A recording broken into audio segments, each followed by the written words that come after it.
లను రద్దు చేయించి సొంత వారికే అవన్నీ కూడా ఇచ్చేసుకున్నటువంటి పరిస్థితులు కనిపించాయి.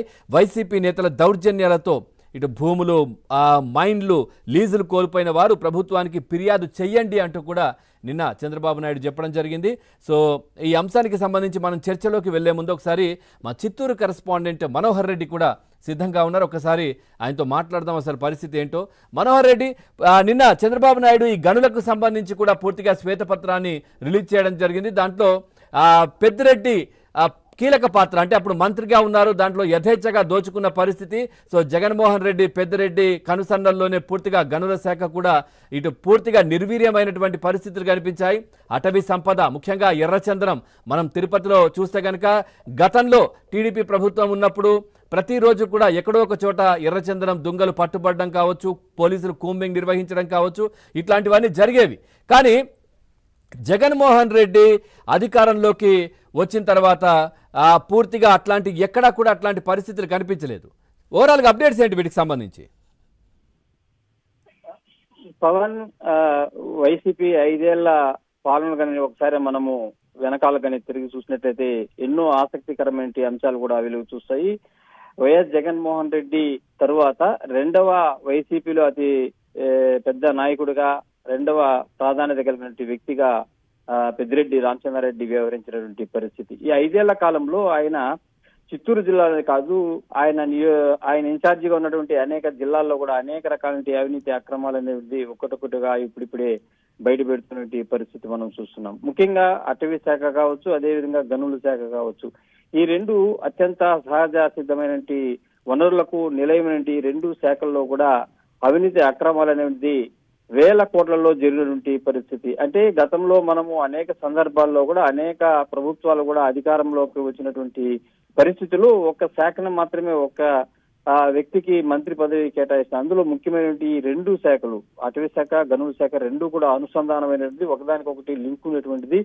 అలాంటి శాఖలను పెద్దిరెడ్డికి అప్పనంగా కట్టబెట్టినటువంటి జగన్మోహన్ రెడ్డి నీ ఇష్టం వచ్చినట్టుగా దోసుకో అనేటువంటి ఒక గ్రీన్ సిగ్నల్ ఇచ్చినటువంటి నేపథ్యంలోనే ఆయన రెచ్చిపోయి చిత్తూరు జిల్లానే కాదు, ముఖ్యంగా చిత్తూరు జిల్లాతో పాటు అత్యధికంగా మనకు క్వారీలు, గ్రానైట్ లభించేటువంటి ఏదైతే ఈ భూగర్భ సహజ వనరులు ఉన్నాయో, ప్రకాశము, చిత్తూరు, ఈ 2 జిల్లాల్లోనే అత్యధికంగా ఈ గ్రానైట్ క్వారీలు అనేటువంటి మనకు ఎక్కువగా లభ్యమవుతుంది. ఈ 2 జిల్లాల్లో కూడా తన అనుచరులకే ఈ వీటన్నిటిని కూడా కట్టబెట్టి, ఎవరైతే గతంలో టీడీపీ హయాంలో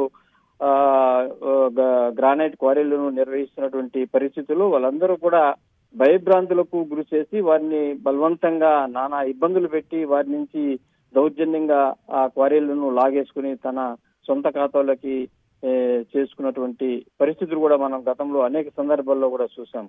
అయితే గతంలో ఈ గనులకు సంబంధించినటువంటి అనేక రకాల అంశాలు కూడా కీలకంగా ఆయా శాఖలకు సంబంధించి అధికారుల ఆధీనంలోనే, కనుసన్నలోనే అన్ని కూడా కొనసాగేది. అక్రమ రవాణా కావచ్చు, అక్రమ క్వారీల ఇల్లీగల్ కావచ్చు, ఇవన్నీ కూడా అటవీ శాఖ, గనుల శాఖ ఆధ్వర్యంలో కొనసాగుతున్న నేపథ్యంలో వారు పట్టుకున్నటువంటి నేపథ్యంలో ఆ పైనేసేటువంటి సంస్కృతి అది గతంలో కొనసాగినటువంటి పరిస్థితి. కాకపోతే వైసీపీ అధికారంలోకి వచ్చిన తర్వాత వాటన్నిటిని కూడా తమకు అడ్డు వస్తుంది అనేటువంటి ఒక ఉద్దేశంతో ఏదైతే ఈ గ్రానైట్ క్వారీలకు సంబంధించినటువంటి అక్రమ వ్యాపారాలు కావచ్చు, లీజు కావచ్చు, ఇవన్నీ కూడా ప్రైవేటు ఏజెన్సీలకు కట్టబెట్టినటువంటి పరిస్థితి. ఆ ప్రైవేట్ ఏజెన్సీలు కూడా పెద్దిరెడ్డి రామచంద్రారెడ్డి బినామీ పేర్లతోనే ఇవన్నీ కూడా నడిచాయి.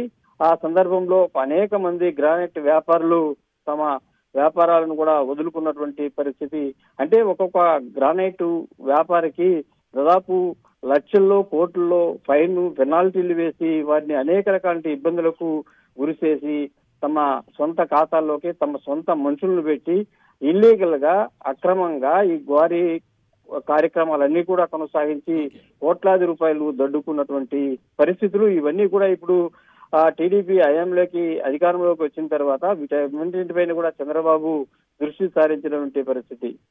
అదే నేపథ్యంలో మనం చూసాము, గతంలో ఏదైతే మాజీ సీఎం చంద్రబాబు నాయుడు ప్రాతినిధ్యం వహిస్తున్నటువంటి ప్రతిపక్ష నేత కలిగినటువంటి కుప్పం నియోజకవర్గంలో వైసీపీ అధికారంలోకి వచ్చిన తర్వాత అక్కడ ఆ గ్రానైట్ క్వారీలను ఏ విధంగా అక్రమంగా తమిళనాడు కావచ్చు, కర్ణాటక కావచ్చు, అక్కడ ఉన్నటువంటి స్థానిక వైసీపీ శ్రేణులను తన మనుషులుగా నియమించుకొని అవన్నిటి కూడా బినామీ పేర్లతో ఇష్టం వచ్చినట్టుగా దోసుకుంటున్నటువంటి నేపథ్యంలో చంద్రబాబు నాయుడు పదే పదే కూడా దానిపైన నేషనల్ ట్రిబ్యునల్ కూడా వెళ్ళించి ఆ యొక్క అక్రమ క్వారీలను దానిపైన ఫిర్యాదు చేసి దాని అన్నింటి కూడా నిలిపించినటువంటి పరిస్థితులు మనం చూసాం. అదే నేపథ్యంలోని ఈ గ్రానైట్ క్వారీ కావచ్చు, ఇసుక కావచ్చు, మైనింగ్ కావచ్చు, ఈ భూదందాలు కావచ్చు, వీటన్నిటి ద్వారా అక్రమంగా వేల కోట్లు సంపాదించినటువంటి నేపథ్యంలో కుప్పంలో చంద్రబాబు నాయుడిని ఓడించి తీరుతామనేటువంటి ఒక శబదం నేపథ్యంలో స్థానిక సంస్థల ఎన్నికల్లో కూడా ఈ డబ్బంతా కూడా అక్కడికి తీసుకెళ్లిపోయి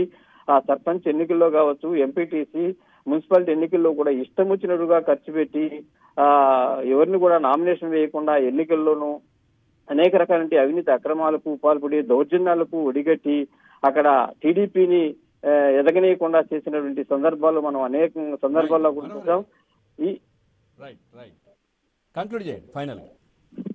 అదే ఈ క్రమంలోనే ఈవేళ పుంగనూరులో కావచ్చు, అదే విధంగా కుప్పంలో కావచ్చు, జిల్లాలో 1-2 నియోజకవర్గాలు మినహా మిగిలిన అన్ని నియోజకవర్గాల్లో కూడా మంత్రి పెద్దిరెడ్డి తన 5 ఏళ్ల కాలంలో పెత్తనాన్ని చెలాయించి ఈ విధంగా అడ్డగోలుగా ఎర్రచందనాన్ని కావచ్చు, ఇసుక కావచ్చు, అదే విధంగా గ్రానైట్ క్వారీలు కావచ్చు, ఇవి అన్ని ఇల్లీగల్ బిజినెస్ చేసి కోట్లాది రూపాయలు దండుకుని తన ఆహ్వానం కొనసాగించిన నేపథ్యంలో ఈవేళ ఆ పొంగునూరు నియోజకవర్గం కావచ్చు, తంబలపల్లి కావచ్చు, కుప్పం కావచ్చు, అనేక మంది టీడీపీ కార్యకర్తలపైన అక్రమంగా కేసులు బనాయించి నానా ఇబ్బందులకు గురి చేసినటువంటి నేపథ్యంలో ఈవేళ టీడీపీ అధికారంలోకి వచ్చిన వెంటనే కూడా పొంగునూరు కావచ్చు, తంబలపల్లి కావచ్చు, ఈ 2 నియోజకవర్గాల్లో కూడా అక్కడ ఉన్నటువంటి కూటమి శ్రేణులందరూ కూడా పెద్దిరెడ్డి పైన తిరుగుబాటు చేసి నియోజకవర్గాల్లోనికి ఎలా అడుగు పెడతావో చూస్తామనేటువంటి ఒక గో బ్యాక్ అనేటువంటి నినాదం నేపథ్యంలో ఈవేళ పెద్దిరెడ్డి కుటుంబము ఆ నియోజకవర్గాల్లోకి అడుగు పెట్టినటువంటి పరిస్థితి అయితే నెలకొందని చెప్పాలి. Pawan. Right, thank you Manohar Reddy, thanks for the updates. ఇక ఇదే అంశానికి సంబంధించి మనం చర్చలోకి వెళ్దాం. చర్చలో పాల్గొంటున్నారు ఇటు టీడీపీ అధికార ప్రతినిధి శ్రీనివాస్ చౌదరి గారు కూడా లైవ్లో సిద్ధంగా ఉన్నారు. నమస్తే అండి. ఇటు జనసేన పార్టీ అధికార ప్రతినిధి శివపార్వతి గారు, అనలిస్టు, రాజకీయ విశ్లేషకులు, అట్లాగే సీనియర్ జర్నలిస్టు ఉప్పల్ లక్ష్మణ్ గారు కూడా లైవ్లో సిద్ధంగా ఉన్నారు. అందరికీ నమస్తే అండి. ముందుగా లక్ష్మణ్ గారి విశ్లేషణ తీసుకుందాం. లక్ష్మణ్ గారు నమస్తే అండి.